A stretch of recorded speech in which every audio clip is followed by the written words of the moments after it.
नाही, वसई विरार महानगरपालिकेमध्ये आता आम्ही इच्छुकाची इंटरव्ह्यू चालू आहेत. आमची लोकल कमिटी, आम्ही सर्वच लोक यावेळेस जे आहेत ते इंटरव्ह्यू घेत आहेत. आणि मला वाटतं 115वरती आमच्या इंटरव्ह्यू चालू आहेत. आणि प्रत्येक प्रभागामध्ये 2-4 लोक इच्छुक असल्यामुळे आपल्या इथे त्याच्यामुळे उमेदवार आता 300 लोकांनी आमच्याकडे फॉर्म भरलेले आहेत. आणि 115ला आम्ही इंटरव्ह्यू घेत आहेत. आज पूर्ण दिवस इंटरव्ह्यू घेतल्यानंतर स्ट्रॅटेजी ठरली जाईल. त्याचबरोबर महायुतीची आमची बोलणी चालू आहे. लोकल बॉडी पण आमची बोलणं चालू असल्यामुळे 1 ते 2 दिवसामध्ये जे काय होईल महायुतीच्या माध्यमातून ते आपल्याला कळवलं जाईल. काय वाटतं, भाजप काय ऑफर दिलेली आहे, तुमची काय मागणी? भाजपकडे आमच्या वतीने 40 सीट मागितलेल्या आहेत. 40 सीट आम्हाला मिळाव्या असं आमची मागणी आहे. आणि त्याच्यावरती आमचे 2-3 BJP मला मिटिंग झालेल्या आहेत. आणि त्यांनी आता त्या माध्यमातून चाचपणी चालू आहे. आणि येत्या 2-1 दिवसामध्ये ते वरती फायनल डिसिजन वरच्या बॉडीशी बसून ते आपल्याशी बसते. काही असं भाजपाचे काही अंतर्गत असं म्हणणं आहे पदाधिकाऱ्यांचं की वसई विरारमध्ये भाजपाची एवढी म्हणजे शिवसेनेची एवढी ताकद नाही, कारण की भाजपचे 2 आमदार आहेत. त्यामुळे ते थोडंसं 20 आणि त्याच्यावरच मानतात तुम्हाला 20-22. नाही, आता बघा कोणाची काय ताकद आहे हे आपण इलेक्शन झाल्यानंतर समजू शकते ना.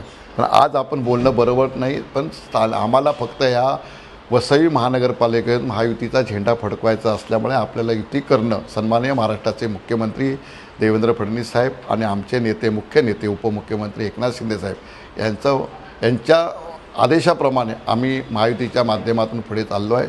पण मला वाटतं महायुतीचा झेंडा फडकण्यासाठी आपल्याला युती करणं जरुरी आहे. तरी पण आपण BJPकडे आमची मागणी केली आहे. आम्ही छोटा भाऊ समजून आम्हाला ते मान सन्मान देतील. पण काय वाटतं हे सगळं चित्र काय आपण बघणार, कारण की भाजपा जी आहे विधानसभेमध्ये लोकसभेमध्ये एकत्र येण्याचा नारा दिला होता. आणि आता महापालिकेच्या निवडणुकीमध्ये ही वसई विरारची महानगरपालिका, त्याच्या शेजारी मीरा भाईंदरची महानगरपालिका आहे, तडजोड करायलाच तयार नाही. काय म्हणाल? बघा काय असतं, आता प्रत्येक ठिकाणी प्रत्येक पक्ष ही इलेक्शन छोट्या कार्यकर्त्यांची असते. आणि प्रत्येक ठिकाणी प्रत्येक पक्षामध्ये इच्छुक लोकांची मोठी गर्दी असते. आणि त्याच्या माध्यमातून इच्छुक लोकांची गर्दी असल्यामुळे प्रत्येक पक्ष आपल्याला सीट मिळण्यासाठी आपल्या कार्यकर्त्याला मान सन्मान ठेवण्यासाठी प्रयत्न करत असतो. तसं आम्ही आमच्या पक्षाची बाजू मांडतो, तशी त्यांचे ते पक्षाची बाजू मांडतात. 5 दिवस राहिलेले आहे. हां, कसं होणार आहे? नाही होईल 2-1 दिवसामध्ये. मला वाटतं सन्माननीय आमचे नेते शिंदेसाहेब आणि मुख्यमंत्री साहेब निर्णय घेतील. मुख्यमंत्र्यांनी शिंदेचं काहीतरी झालेलं आहे की युती होणारच आहे. नाही, लोकल लेवलला सीटचं हे होते. नाही, लोकल लेवलची फायनल झाल्यानंतर युती होणार आहे ना.